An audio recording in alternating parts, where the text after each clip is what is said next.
I've got the looks and the charm of an old movie star. Cary Grant, if you will, so I find it bizarre that this girl should refuse to step into my car. She must be shy, she'll come around, it's just a matter of time. Aurora, Aurora, Aurora. Hey there, Screen Beans, and welcome to Screen Snark, the podcast that celebrates all of the shows that are in our eyes, on our minds, and in our hearts. I am Rachel Quirky Shank Stunners. And I Stunners. am Matt, aka Stormageddon, and we are back. Yeah, you are Charles Stunning, and you do the stunner. The Charles Stunner. I see what you did there. Everybody watch out. I'm dropping names of wrestling moves on the podcast. I mean, wrestling has become your whole personality anyway, so it's fine. Yeah. That's how it goes. It was the best decision I made in 2022. It is. It's Let true. wrestling take over my brain. I am so excited. That is my dog Otis in the background. Yay. Hi, Otis. Maybe he doesn't want to go out, show. Sarah. If he won't let you put his leash on him, just leave him be. He might. This may all make it into air, so if it does, yay, that was your Otis corner. I am really excited about our guest. I met her for the first time in person at PAX West last year. She is the incredible Celia Bee. Celia, thank you for joining us. Thank you both for having me. I'm really excited to hang out with you guys tonight. Glad to have you here. I'm so excited to have you on the show. Of course, you work over at Yacht Club Games. We're going to talk a little bit more about what you do and your love of video games in a little bit. Also, just for the record, even though I've read your Twitter bio multiple times, it wasn't until I followed you on Instagram that I realized you are a fellow Jew like myself, because your name is Kosher Gamer, which I love, is the best Instagram handle ever. Thank you so much. But as we always do, before we get into all the lovely things that Celia does, we are of course going to talk about the most recent things we've watched, and I of course am going to go first. And the most recent thing I watched is actually a brand new movie, which doesn't happen as often as I'd like, and it wasn't Megan, although I wanted to see that, but it was sold out. Me and a friend of mine were going to go see that, so instead we went to see a movie that I was skeptical that it was as good as people were saying, and yet it was, and it was Puss in Boots: The Last Wish. I knew you were gonna say that. I knew it. I knew it. I was like, "What's the other darling that's coming out in January?" That everyone's like, "It's weirdly good." So, I haven't seen it yet, but I want to. Please elucidate us to your experience. So to go on record, I love the Shrek movies. I think they're dumb and fun, and I've always enjoyed them. I'm a long time Mike Myers fan. I'd always had been. So I like those movies. I don't know if I've seen all of them, but I think I've seen the first 2 or 3. And then I don't know that I even saw, I think Puss in Boots had another movie before this one, which I don't think I saw. If I did, it was a while ago. So going into this, I was like, all right, well, it's getting rave reviews and the animation's supposed to be beautiful. So I've seen worse for more, I've seen worse movies and enjoyed them. So might as well give it a shot. And I was absolutely floored by this film. It not only talks about death and heroism and mortality in such a unique way for a children's film, but it has one of the most realistic depictions of an anxiety attack I've ever seen on screen. Wow. Period. Oh my God. Anxiety attack and resolution. It was an actual heartfelt, sad, and focused moment. It was unbelievable. It's been circulating on Twitter, but it shows Puss in Boots have this panic attack and what it feels like, the tunnel vision kind of sound, all of it. It was incredible. And that's amazing. Sorry to interrupt in there, but No. I have anxiety problems. And it's always I try to laugh because I'm like, me too, Puss, me too. And to hear that it actually was accurately depicted means a lot to me. And now it's added actually to my list, not even on a jokey side of things. I actually want to watch this because usually they depict it in either different extremes without it actually feeling like the person that wrote that actually has had one before. So that's amazing. It's incredible. And the thing is it's a kids movie. And so they're showing kids that this is a normal thing, that this big hero who you love, who's funny and fun and brave, has anxiety attacks, and that's okay. And that it's normal. And that's something I love. The whole plot, the overarching plot that you can even glean from the trailers is that Puss in Boots has 9 lives, as all cats do, and he's on his 9th life. He's died too many times, and this is his last life. And he's also being pursued by someone who, this wolf with two scythes. It's pretty obvious who the wolf is, but like it's not actually spelled out till later in the film, so I won't spoil it here. But like he's being chased and pursued by this wolf. He becomes afraid and runs. He leaves his life of heroics to become a regular cat, and then hilarity ensues from there. There are a ton of other storybook characters in this film, just like in the Shrek movies. The big bad is a villain, big Jack Horner instead of little Jack Horner. He's all grown up. He's voiced by John Mulaney, which, you know, take or leave at this point, but it was just very entertaining. And then also the really cool thing is, have you both seen Into the Spider-Verse? Yes. Yeah. So you know how whenever Miles or Peter B or really any of the Spider-Men were fighting, it would go to like half frames instead of full frames. So it would have this kind of little stuttery like movement that was very popularized in that film. All of the action sequences in this film go from like 60 FPS to 30 or like even 20 or 10 to like show this stuttered kind of style of animation while the action is happening. And it just felt cinematic in a way a lot of animated movies don't. It was quite incredible, actually. Yeah, I remember the comparison between this and Spider-Verse being like bandied about when the trailer first dropped for this one, where like that one sequence, I think Puss is like running over rooftops. And it's like, this is gorgeous. And we were all surprised. Puss in Boots keeps surprising us. Also, like, I've always been a big fan of Antonio Banderas. I've been watching him since I was a little kid. He's my Zorro, like all of that. He is so compelling in this film in a way that, like, you know, it's very easy to rag on voice actors who are celebrities who just do themselves. But like, I would say that in the early Shrek movies, more or less, he was being himself as Puss in Boots. But he really develops the character in this film in a way that I don't think I've seen before. It was really, truly incredible. In a similar way that like Jack Black over time with Po from Kung Fu Panda went from being a caricature and just being Jack Black. Oh, I'm Jack Black. To like actually making a character and a franchise based around a character who grows and changes and evolves. And like, and then there's still like I'm not going to spoil it, but there's a thing at the end that I didn't expect. And I was like, what? Like, it's we're all big fans of animated films here on Screen Snark, but like my favorite animated films are the ones that make me feel like they are for the children and the adults, and this is another one of those, like Spider-Verse, like Toy Story 4 and 3, like things that kids will get the jokes, and like they even bleep a curse at one point, which is really funny to me because like at that point you might as well say the curse, like the kids are filling in the blanks. But and the whole cast was phenomenal. I mean, not only was Antonio Banderas in it, but Salma Hayek played Kitty Softpaws, which is another cat like adventurer. Harvey Guillén from What We Do in the Shadows is Perito, who's a dog pretending to be a cat. Goldilocks and the Three Bears are in it, and they're all British. It's Florence Pugh plays Goldilocks, and then it's all British actors and actresses who play the Three Bears. So like they're this British gang. It's ridiculous. The whole cast is unbelievable, and Wagner Moura as the wolf, also an incredible performance that kind of blew me away. I can't recommend this film enough. Like I was going into it when my friend suggested it, going, all right, it's got good reviews. I'll see a kid's movie. We'll have a laugh. And then I walked out going, oh my God, do I love this film? Like what happened? Like this is incredible. So yeah, if you've been on the fence about it, but you're a fan of like the Shrek stuff and you're a fan of kids movies that have more of a message, your Moanas also, or your like Encantos, like all of these kids films that also have a bigger, more grown-up message, absolutely see this film. I can't recommend it highly enough. Also, the music is great. There's a song called Favorite Fearless Hero that Antonio Banderas sings, and not a skilled singer he is, but still has fun with it. And like, that's always fun in a kid's film too. So yeah, I can't recommend it enough. I love the hell out of it. Amazing. Yeah, I will say, like, of all the actors who can just play themselves, Antonio Banderas rolled like natural 20s on all his charisma checks for his whole life.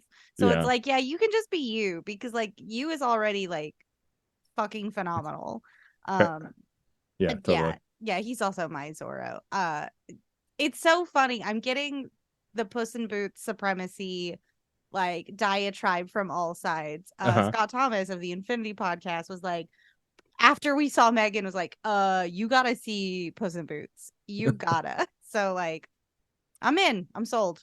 Once I find time to go to the cinema, I think I'm gonna make Puss in Boots my next watching experience.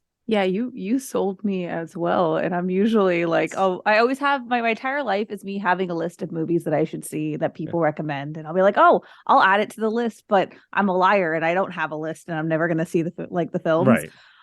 But yeah, no, if this is the real list, I am definitely going to watch that. But anything with cats in general, I'm a cat mom. Yeah. So like Puss in Boots always has like a little special place in my heart. But now hearing that the movie's good, okay. Let's go to the theater right now. Yeah, there's a whole section in like the second 30 minutes of the film, like the middle part, that as a cat mom you're gonna love, because it's all just inside jokes about cats with cats. Like, so you'll probably love that. Yeah, no, cool. Yeah, I really didn't expect to be a Puss in Boots stan in the year 2023, but here we are. Put that on your bingo card. Yeah. Oh, no. Perfect.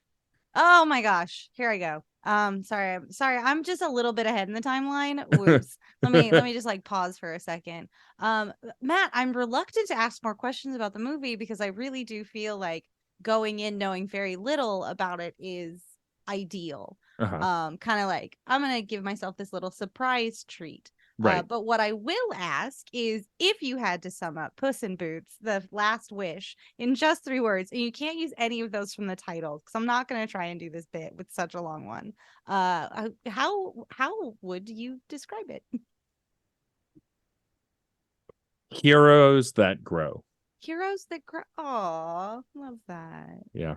It like I'm not even super familiar with Paul Fisher, who did the screenplay, but like or Tommy Surdlow, but like, again, I loved it, and now I'm gonna be curious if like what other stuff they're gonna work on. Like, I'm gonna track down all their stuff. Like, it's one of those, like, I enjoyed it in a way that I actually want to go above and beyond to find out more. So cool.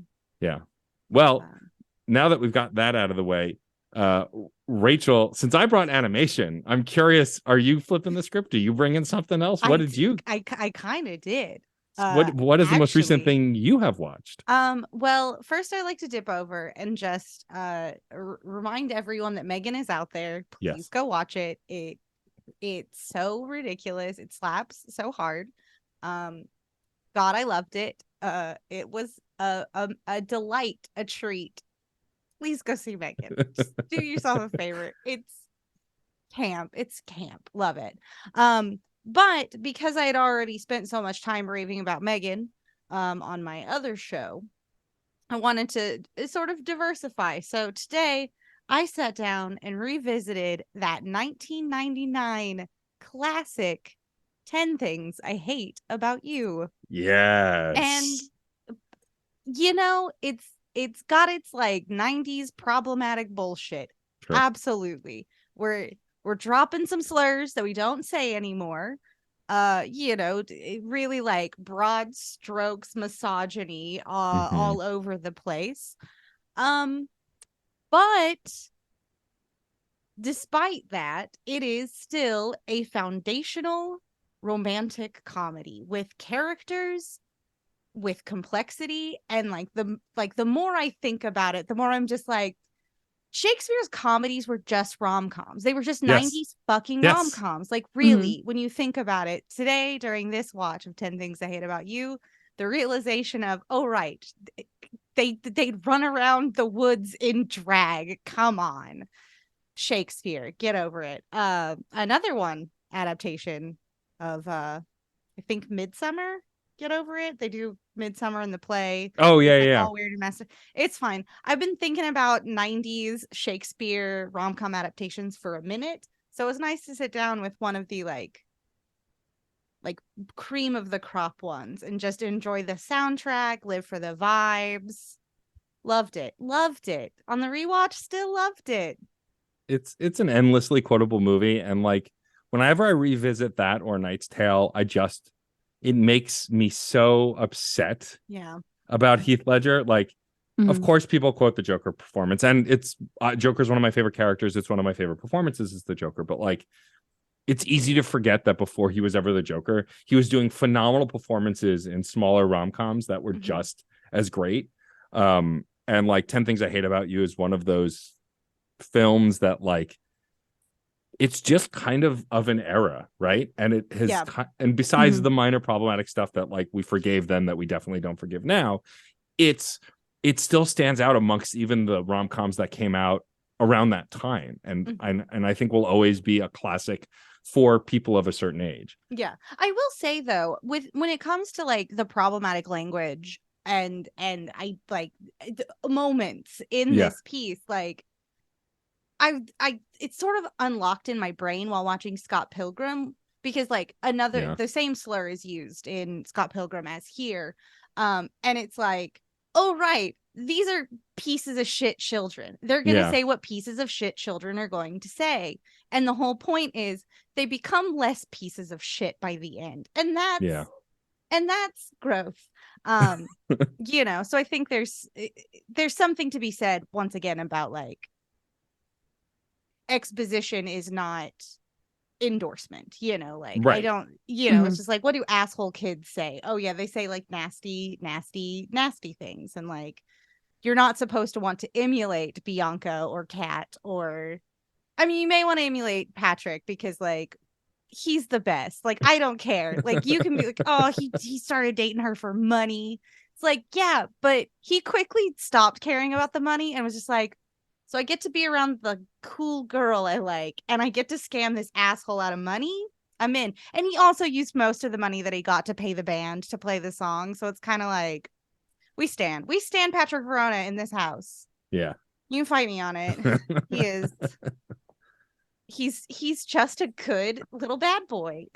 And so you'd seen this before, like this was a rewatch. Yeah, many times. This one was on a lot in my childhood household because I was a theater kid, and it was like, here's Taming of the Shrew as a rom-com for the modern era. See, and it's like this shifting from Shakespeare is this high art that can be expressed in any medium, to like, oh yeah, no, Shakespeare was just writing like what was fucking popular. He was the TikTok trend. Like, what are you talking about? It's great to come around to the other side of it. But he is both those things, and his works are timeless for a reason. And that's kind of weirdly how this feels. It's timeless in its very like timeliness. Like it's very 90s, but it gives it this level of like anyone could relate to this, you know? Totally. Teens are always gonna teen. And this one is just a really great display of that. With Shakespeare. Well, Rachel, if you had to sum up this classic 10 Things I Hate About You without using the words 10 Things I Hate or About You, that was more words. You but did you know it. What I mean. I'm so proud of you. My title had more words, and you still did it. I still did it. What 3 words would you use to describe this classic film? Oh, it's so tough because it's like... I believe in you. It's like this is our show, and you should be prepared for this. Well, no, because I know you why don't would prepare. I do that? Yeah, you don't prepare ahead of time. Well, That defeats I live for the spontaneity, the chaos of it all. What if I have nothing that encapsulates this 1999 film in 3 words? I absolutely am.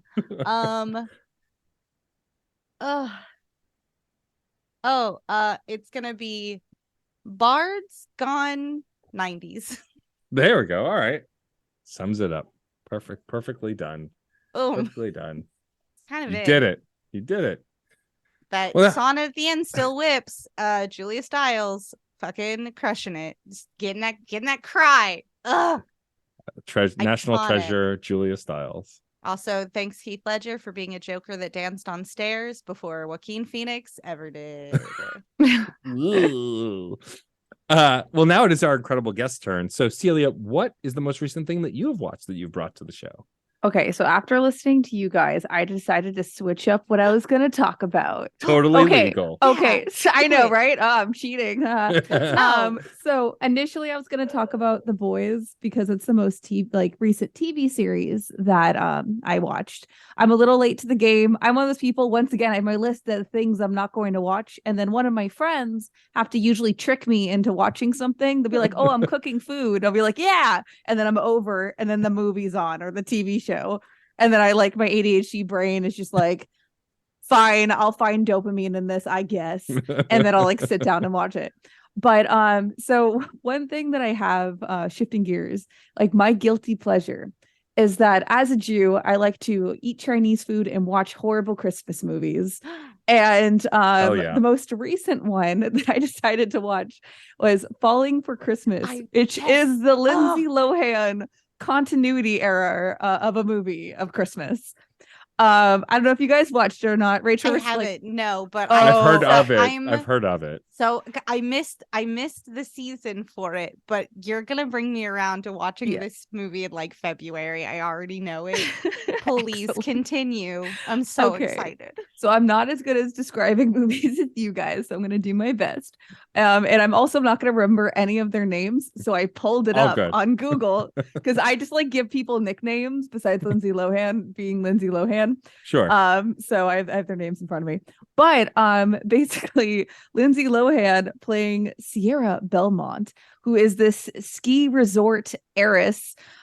She's basically like a super spoiled Nepo baby that is just living her best life. Everyone's, serving her. They like bring her clothes and she's like, "Oh, no, life is hard." And everyone's just, fawning over her.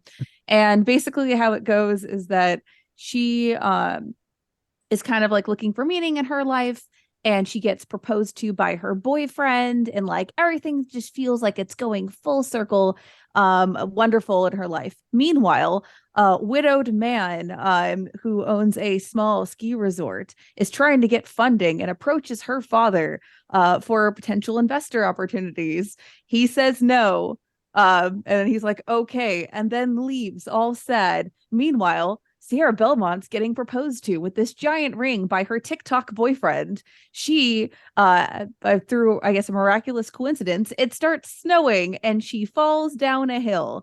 He does too. That was enjoyable to watch. And then basically through a Christmas miracle, Lindsay Lohan and insert male here meet, and she has amnesia and learns in 3 days the true meaning of Christmas. It's really weird because like, okay, so he's widowed obviously because he can't be because he's a father and he can't be a single dad without being widowed because right, obviously. Yeah. Obviously. Who would co-parent in a Hallmark movie? Oh, of course not. That's not, I don't know, great. So basically they have that, and like through 3 days she like learns to be competent because it goes through like her not knowing how to make a bed to like her planning a whole party to save the inn, and it's just a bunch of tropes, and there's continuity errors, and like they'll forget to put her extensions in, so it'll be like short hair, long hair, short hair, and so you'll see that there's a lot of weird exaggerations. Extra characters will be like holding 2 coffee mugs when the insert male here is talking to her father. The ski resort lady is like, "Oh, is holding 2 coffees," and then it clips the father being like, I don't remember her name, like, "Lindsay, bring us some coffees," and she's not holding any coffees, and then goes and gets 2 more coffees. So there's just like a lot of like weird things going on, and yeah, it's an absolute joy. Go watch. Oh, I'm gonna.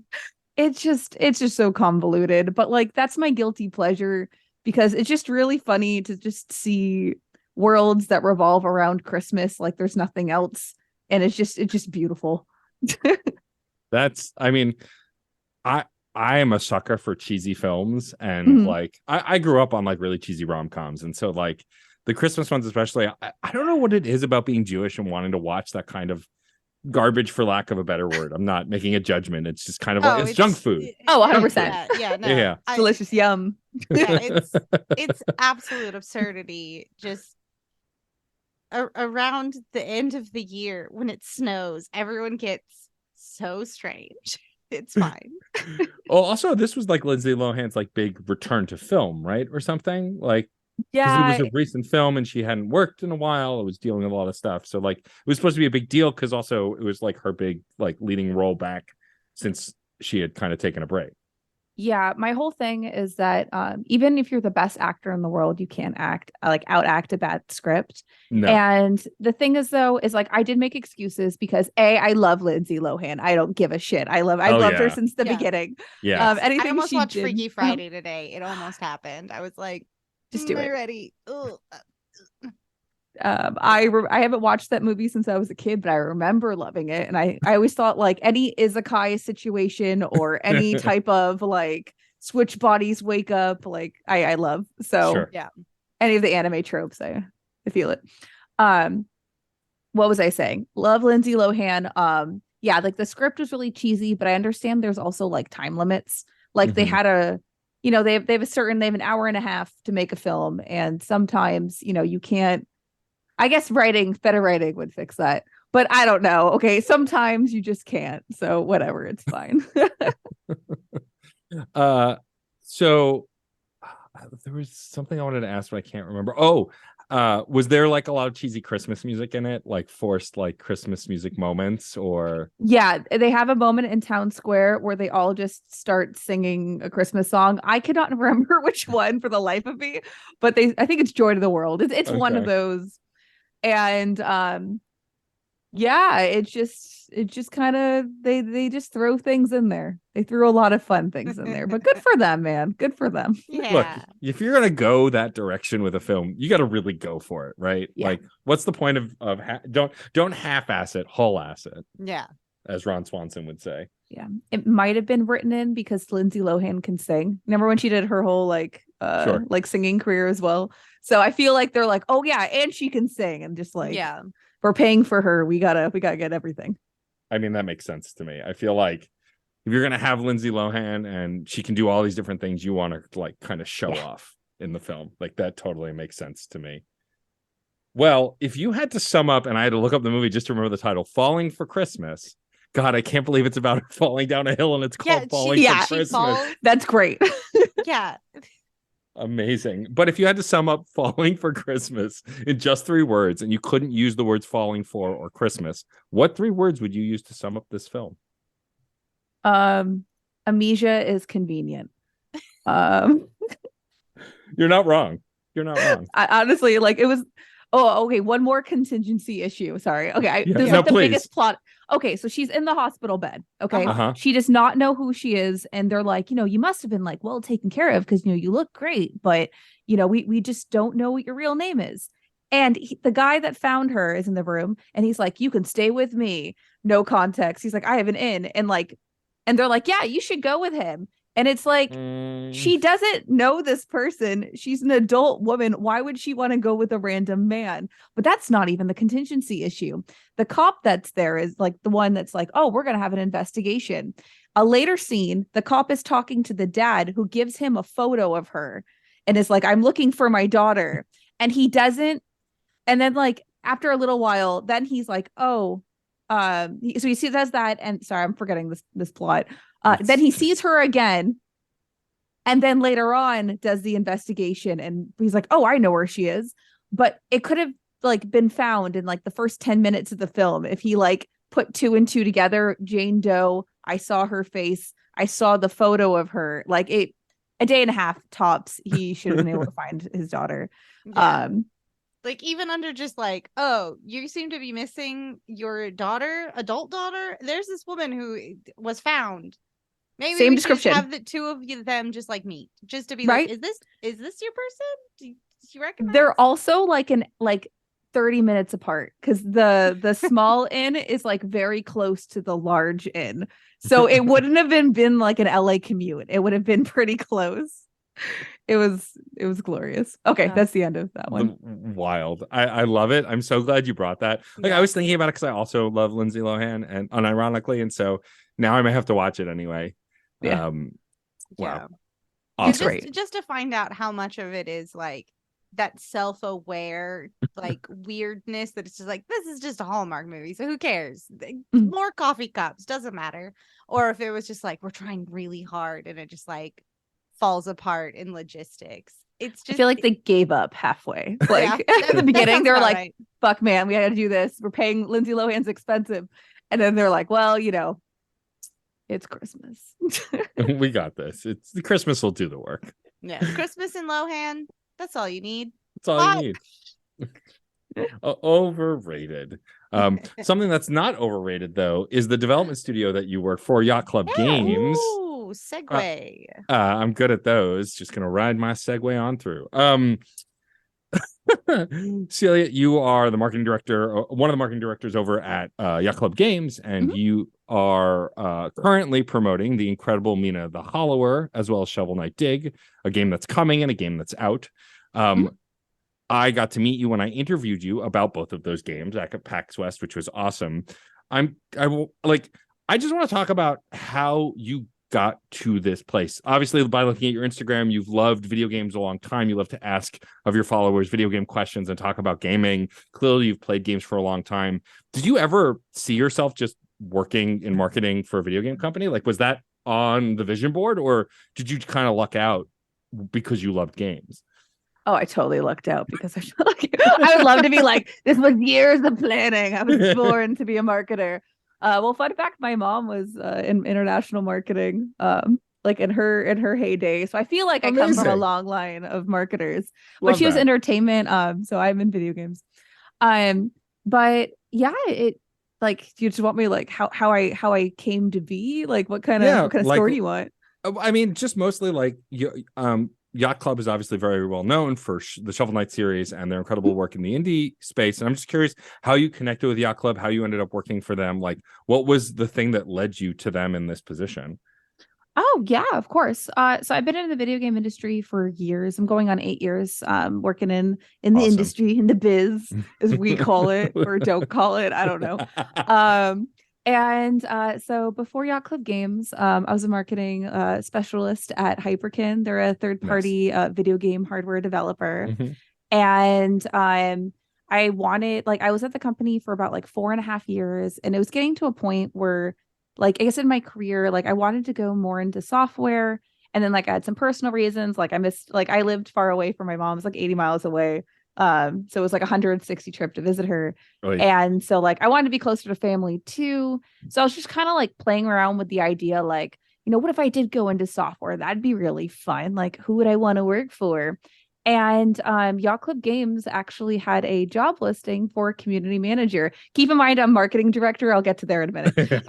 So basically what happened was that I was like, oh wow, like community manager, that sounds really easy. Like, that's I get to hang out with the community. I don't have to forecast or make marketing plans. That sounds great.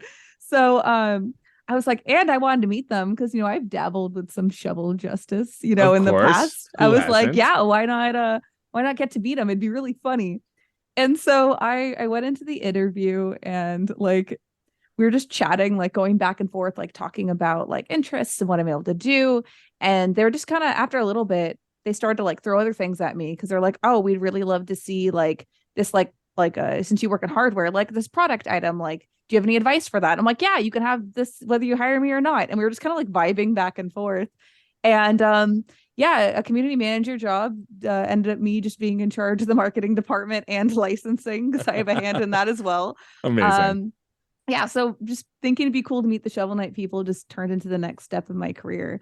And we really clicked, and I'm absolutely like really happy at Yacht Club Games. And in a result, like I live in the same town as my mom again. So it's really cool. Yeah. I mean, that's the real benefit, happy right? ending. Yeah. Like all the Shovel Knight stuff, sure, whatever. Mom, you get to spend time with mom. That's the big benefit. Yeah, she lives like 10 minutes away. We're best buds. And so she like will be like, sweet. Oh, I'm in the neighborhood. I'm like, Doug, you're 10 minutes away, but like, yeah, come over and hang out. I love it. We talked about this when we were at PAX West, but obviously I am a huge nerd for the Shovel Knight everything. And one of the things we talked about that I thought was really fun, because I believe Gerard was there at the time, but you got to not only kind of pitch, but then also help bring to life an ad for Shovel Knight Dig starring Egoraptor and the completionist. Talk to me about, so I remember us talking a little bit at PAX West. You had this like wild idea, and so you kind of pitched it, right? Like you were like, oh, I just have this idea, let's see if it goes anywhere, and then it kind of ballooned into this like whole thing. So for it, so with marketing and anything you're doing for like whether you're announcing game, everything has to be a beat. And Right. whether that be announcing game's existence, cool. Announcing a release date or out now. Yeah. And the thing is, though, when you're having those marketing beats, it's like, what am I going to align this with? Typically, like the biggest thing you could do is like get like an indie direct or a regular Nintendo Direct or PlayStation Now, or sorry, I don't remember the other names, but you know, it's any type of Xbox Direct or something of the sort, because you're getting a lot of eyeballs. But the thing is, though, is during the timing of when we were going to announce Shovel Knight Dig's release date, nothing exactly matched up. Right. So I was like, okay, what am I gonna do? Let's do something obnoxious. And I was like, what if we did like a 90, like I was like playing around in my head, like a live action, like kind of slapstick, something ridiculous with Gerard and maybe someone else that we can rope into this type deal. And before I pitched it to the team, I was like, I had to get people on board, because if they green light it, they're expecting me just to hit the ground running, and then I need to convince people. So I kind of like did it like the back step where I called up Gerard, because like, you know, he's really close to our studio and he's a good friend. He's amazing. And I was like, hey, Gerard, I'm scared to ask this of you. And he's like, just say it, Celia. And I was like, would you be down to be in a live action Shovel Knight trailer and be Shovel Knight and help me get Aaron in it? And also Michael Barrity, who's his super talented producer that works with him. I want him to help me write it because he's way funnier than I am. And Gerard's like, yeah, that sounds great. Let's do it. And I was like, oh, shit. Okay. And it happened. So like I reached out to Aaron, and Gerard also did too, being like, yeah, this is real. So he's not being crazy. And he was like, okay, I'm down also. And then it like, once I had that come together, I pitched it to the team, because I was like, hey guys, I want to do a live action trailer. And they're like, would they be interested in it? And I'm like, they already said yes. And they're like, oh, okay, cool. So like I had a lot of meetings with like Gerard and Michael Barrity to like really hone in on the script. I roped in my friend Michael, who let us use his house, because I was trying to figure out where I could dig a hole in Los Angeles. Right, you need to dig a giant hole. Yeah, fun fact, it's illegal. You can't do that. And like the thing about in LA is like, you know, not many, like I guess my friend group, we don't have big houses that we could have a backyard, but my friend Michael does. And I was like, hey, like, can I dig a hole in your backyard? And he's like my crazy friend who's like, yeah, let's do it. Like, how deep?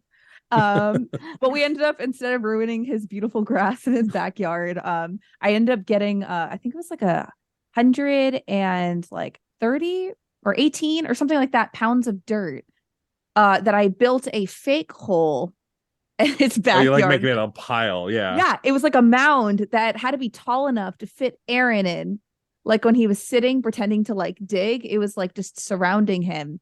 And yeah, we made it work. I fed all the dirt in my Honda Civic. That was surprising. Fun fact, a Honda Civic marketing, it can fit a lot of dirt. And then it came to be. And then from there, it was getting Nintendo to post it, and that worked out too. So it was a good time. It was a really good time. The reason the reason I ask about this commercial is because like I grew up with like those like Nintendo Power commercials where like the guys come out of a TV and like Richter Belmont is in your living room, and like that's exactly what this was. Also, like the comedic timing of both Gerard and Aaron is just like now. It's just brilliant. Like I can't with them. How I'm curious with it. I assume you were on set, so to speak, when they were filming. Were there a lot of takes? Were there a lot of like laughing and broken moments, or did they just get through it? So I was laughing a lot of it. So maybe I'm at fault. Aaron like infamously is like a one take dude.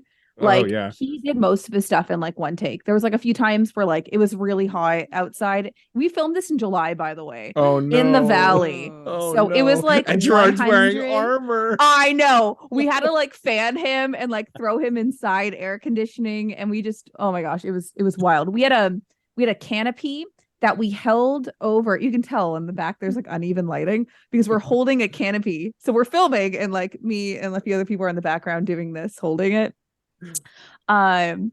And yeah, it was really funny. And like certain parts of it, like when Gerard's going back and forth with Aaron, they're not in the room. I'm sitting lying on the couch pretending to be Aaron reading the lines, and Gerard's going at me, and I'm just like trying to silence my giggles. It was great. Amazing. Yeah, it was awesome.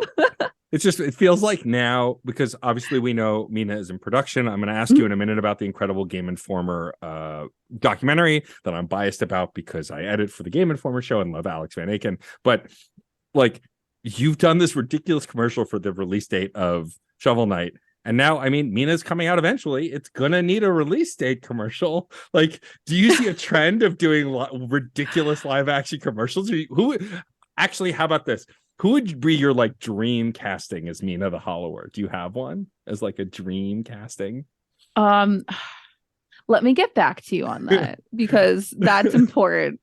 Oh my gosh, we have joked about live action Mina, but then it's like, what do we do about the pants situation? Right, because she doesn't wear any pants. She doesn't wear any pants. She's a mouse. Yeah, she is a mouse. So we're like, maybe not. So that conversation has happened. Amazing. But then it's like, well, we could have a real mouse, but then it's like I would never want to make any. I'm a huge rodent lover. Yeah, I like how I like air miming having a mouse in my hand, pantomiming protected all mice kind with that moment. Yeah, no, I love rodents, and so I would never want to put it in any situation where it would feel stress whatsoever. So I can't use a real mouse. So it's like, do I get a weird puppet? I don't know. So I'm still working on things. Okay, but weird that would puppet. I vote weird puppet. I it'd be all funny. Fucking love puppets. I know I love puppets too. I want to protect all puppet kind in this in this too. It's like, puppets, rodents, sweet babies. All loves. But yeah, that would be really cool. I don't know, anything I do, like the team is very, very supportive of me just doing anything absolutely off the wall because it matches our humor. So it works out. That's amazing. I got to watch the incredible documentary that Alex Van Aken made about Mina the Hollower and its lead developer, and like how it started as a personal project that then brought to the team and became this big next game for the studio. And I know it's currently in production and will come out when it comes out. But I want to talk a little bit about the documentary process from your end, because you got to get interviewed for it, and Alex hung out at the offices. What was that like? Had you guys had any kind of documentary like that before at the studio? Not to my knowledge. I know that we've done plenty of interviews, but I don't I think this was like the first time that like y'all came to us and you got to like hang out in studio.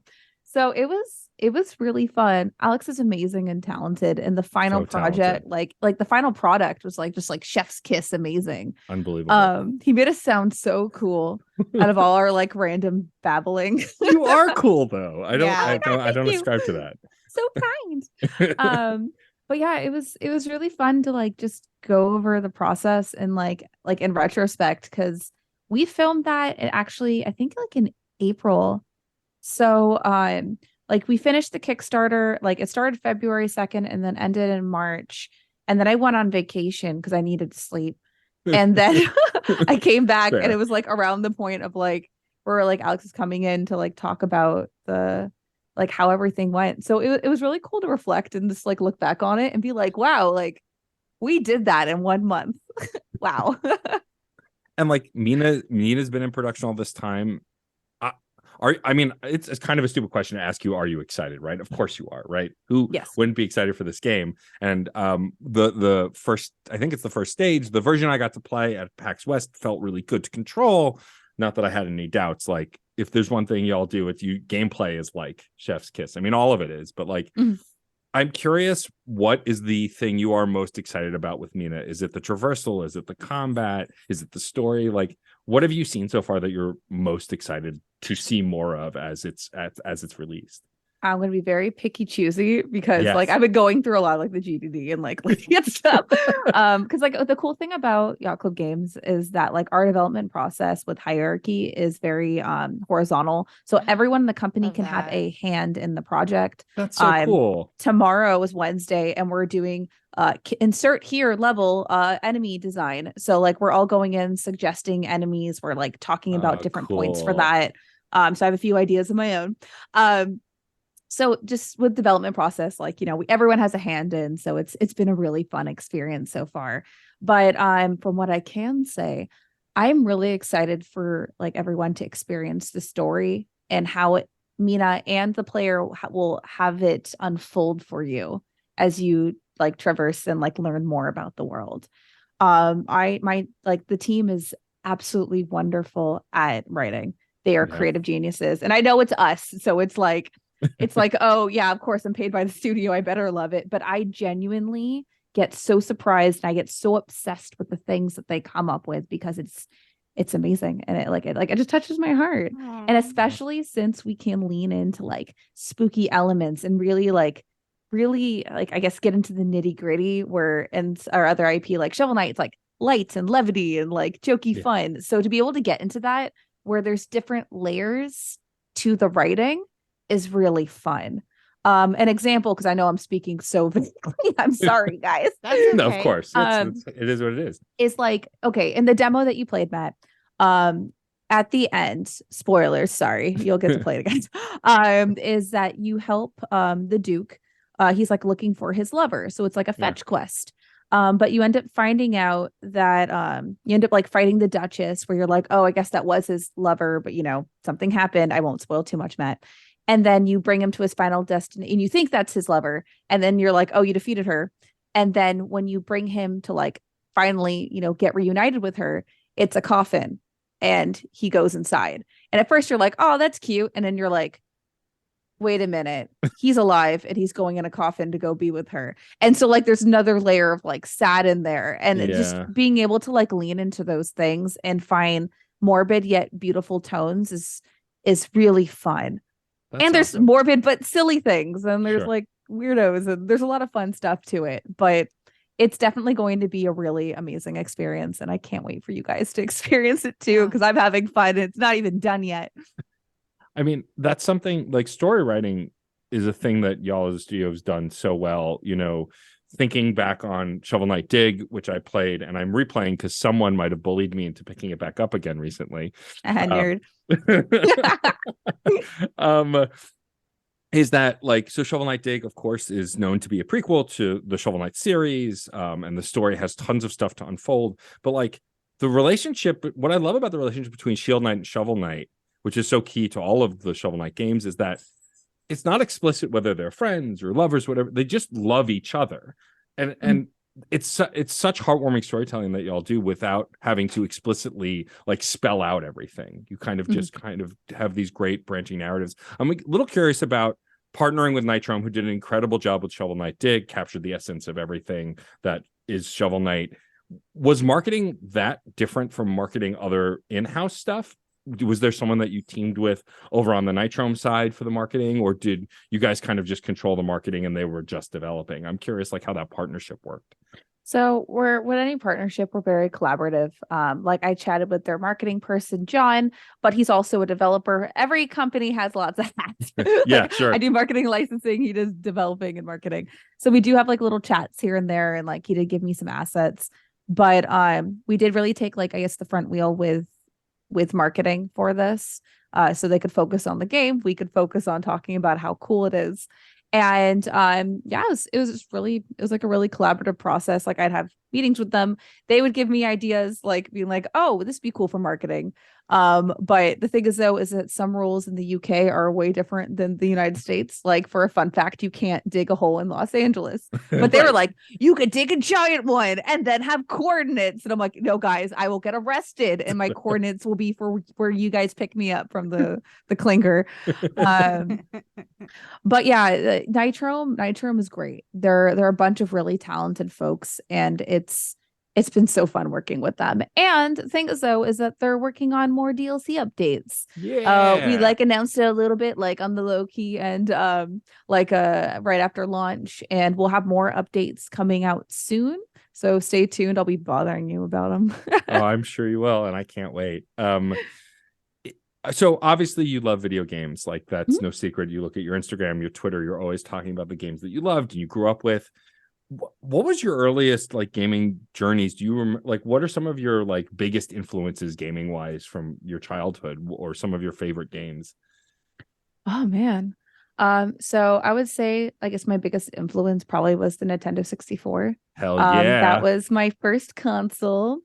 And it was actually given to me and my sister by a family friend. It's funny because I misremembered this story when I was like a kid, and then I like brought it up to my sister who's much older than me and was like, that's not how that happened. And I was like, oh, okay. But yeah, we were basically we had a family friend whose like mom gave their Nintendo to us for sad reasons, but I thought it was because they were bad at school. Different story, different time. Anyways, so I got worst day for them, great day for me. I got the Nintendo 64. So I remember like coming home and my dad was like trying to figure out how to hook it up.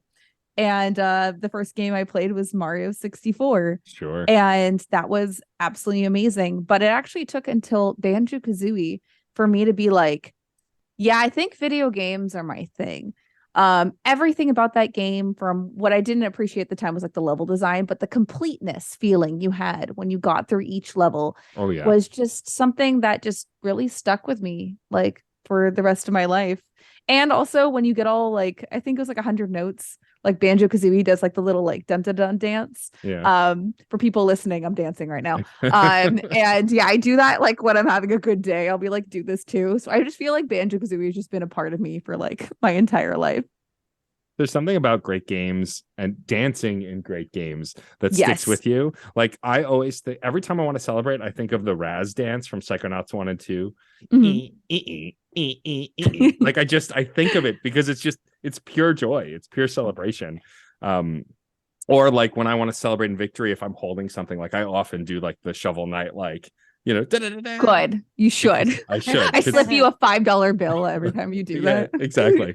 That's how marketing happens, people. I mean, no, but I mean, I've said this so much on Fun and Games, which is my other podcast, and just on Twitter to anyone who will listen and isn't sick of me, that Shovel Knight and that series is one of my favorite games of all time, because I feel like you guys as a studio not only understand video games, but what people want from video games beyond pressing the button, right? Like Shovel Knight delivers on a gameplay level unlike anything I've played in that platformer era, because you understand where Nintendo came from and improved on it. But the writing too, and the aesthetics and the music, oh my God, Jake Kaufman, like all of that stuff. It's just, I mean, it's very clear that these are video games built by gamers who love video games. It's not, yeah, we're just making a thing and we'll just sell it and, it'll go. Like, it is clear that you put 110% of yourselves into these games. And I think that's incredible. I think that it's why you guys, among a few others, are my favorite indie studio, because you just seem to really understand not just what people want, but like how to get it there, and how, and like, you don't half-ass it. It's got to take longer. We can't make an announcement on the release date. Like, we're going to make the game we want to make. We're not going to make the game we want to make in half the time because it's got to get out, because we've got to hit whatever benchmark or whatever. And I think that's an important thing in the games industry that we don't see from every studio. Yeah, our company philosophy is we don't just want to make games that you love. We want to make games that make you love gaming. And you really hit that on the head. We have delayed so many of our games. I think the first when we delayed Shovel of Hope, we announced it as Delay Palooza, because we were like, sorry guys, like the game's gonna be good, I promise, but like need to hold a little bit longer.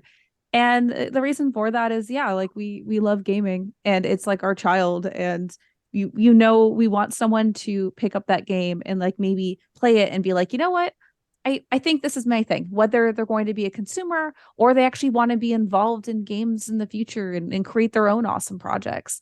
So to create something knowing that and being a part of the bigger puzzle is something truly wonderful to us. I love it.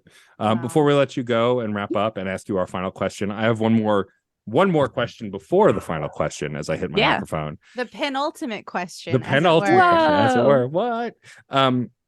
Being an indie studio, there are tons of indie gems that nobody ever gets to hear of because they just don't have the budget that, big AAA marketers have. Is there a game that you've played in the last few years that, like, besides, of course, all the incredible stuff at Yacht Club Games, that you would recommend, that you were like, you didn't know that you would love, or that someone recommended to you, like something on the smaller side that someone might not have heard of that you think is just really great?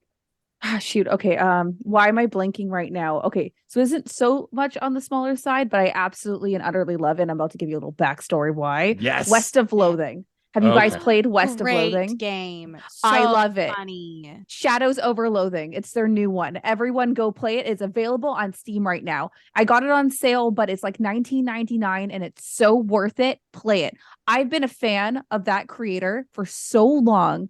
In 2005, I had dial-up internet. And so I couldn't play MapleStory with my friends, and I wanted to play an RPG. And Kingdom of Loathing was like my safe haven of like getting to RPG, but a browser base. And I was like, if he ever made anything else, like I'd totally play it. Flash forward, PAX 2017, the creator's there, and he had West of Loathing, and I like got to meet him, and I was so excited. So everyone should play all of his games, even the browser-based one. It's amazing. I love the humor. It's so fun. I love it. So Amazing. yeah. Thank you for sharing that. That's awesome. Yeah, Celia, no problem. I'm I'm so glad. I didn't know that they released another game. So Yes, play it. oh my god, I'm gonna. Oh, am I gonna stream it? I'm so excited. All right. Well, we're going to ask you our final question in just a moment. Yes. But first, I want to thank you, Celia, for joining us. Thank This you is so amazing. very much. Yeah, thank you for having me. Please tell folks where they can find you on the internet if you wish to be found. And then, of course, more importantly, where they can find all the awesome games that you and Yacht Club Games makes. Yeah, of course. So for me personally, you can find me on Twitter. I'm Celia Bee with 3 E's. Yeah. And on Instagram, I am Kosher Gamer. I post a lot of retro gaming, modern gaming. I don't know. I post a lot of my cat their content. It's really fun. And then where you can find Yacht Club Games. So we are at Yacht Club Games on Twitter, Twitch, Instagram, TikTok. I made a TikTok. Please go follow it. Like literally every platform ever, YouTube, we're there. And yeah, and also you can find us at yachtclubgames.com. Check out our upcoming game, Mina the Hollower, release date undecided. I'll let you guys know. Follow our social media. I'll post it there. We're also working on Shovel Knight Dig DLC and Pocket Dungeons Puzzlers Pack DLC that's coming out eventually soon as well. Go check it out. Amazing. All right. Hang tight. We're going to thank some folks and then ask you the final question. Rachel, who should we be thanking? Oh, thank you so much to John Presnell for the use of the song Aurora off the album Fair Game featuring Stefan Rembold. Still a bop, still a jam every time Still I smash. hear it. Love it. Love it. I also would like to thank the incredible Katie Bug, who designed our awesome show art for, the logo for the podcast, as well as the incredible Case Aiken, who designed who designs our episode art. Each episode's art is designed by Case Aiken, who Rachel still has a wrestler grudge against. Fight me, Case. Take it to the ring. I have a ring. Fight me. I mean, he's gonna be a dad soon. He can't injure him. You can't hurt him. My head coach is a dad. There's a lot of dad wrestlers. Okay. I'm not afraid to beat up a dad. Okay, I tried, Case. Come get some, Case Aiken. We should This also Saturday at WrestleMania. We should also probably thank our network. Thank you. Oh my gosh. Thank you so much to the Certain Point of View Podcast Network. We love you so much. Case accepting. Please check us out. We're at certainpov.com. You can find all of our really cool shows. Like the one you do about video games, Matt. Fun and games. Yeah. Fun quotes and games. Yes, thanks. Good job. That's yeah, how the it quotes looks. are important. Yeah. Is fun? Do you remember literally any other show on the network? I almost said Talking Bread, but that's just like a funny bit from the Chris Gethard show. So no. Listen, I took a really hard back suplex yesterday. I'm amazed I survived this podcast. Fair enough. That's legit. That's legit. Yeah, I truly got dropped on my head yesterday. So please forgive me. United States of Women. There you go. That is another podcast on our network. Good job, Rachel. I remember the new Got ones. Got him. Anyway, you can find a permanent link to our Discord if you want to talk to all of these fabulous creators and the other thing that we do. I got dropped on my head yesterday. Yeah, okay, it's fine. You can also write us a review on your podcast platform of choice, especially Apple Podcasts. It helps us to get featured so other folks can find this awesome podcast. You can also write us a missive at screensnarkpod@gmail.com or follow us at screen_snark on Twitter.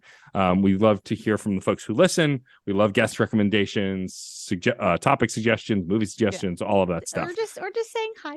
You could just say hi. Yeah, totally. Could just say hi. Yeah. As Otis growls in the background. It's fine, Otis. Everything's gonna be okay. I promise.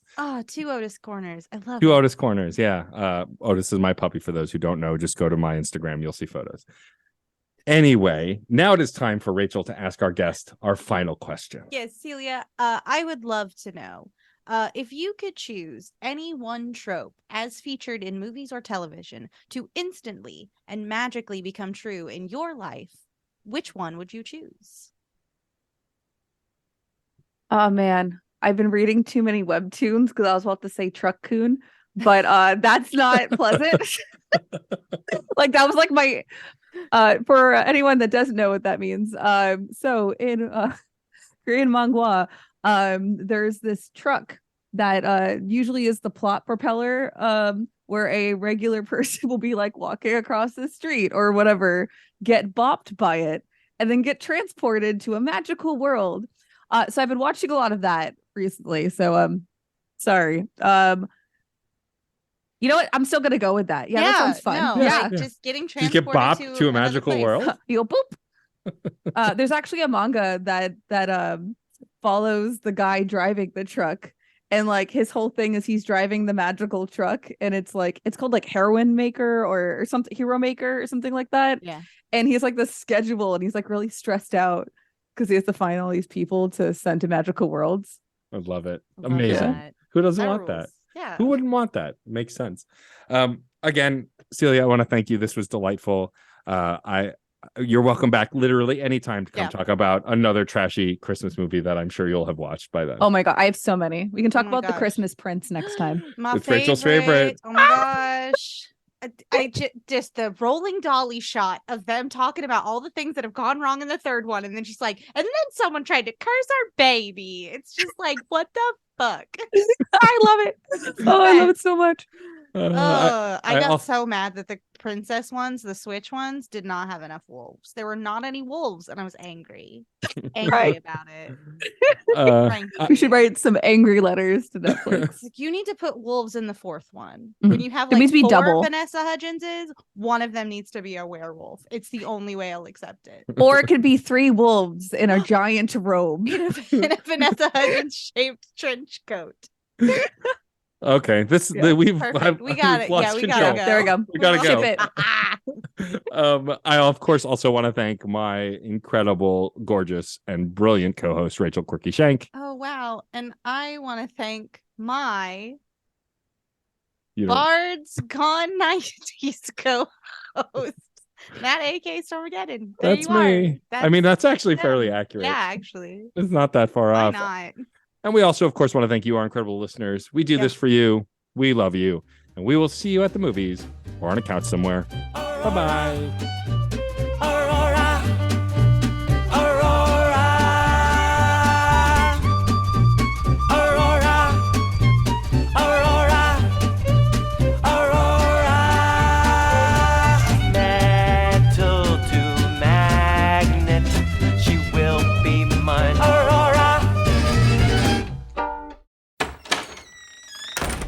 Hey, Oh, hey, Jeff. what's going on, guys? Oh, talking about Superman.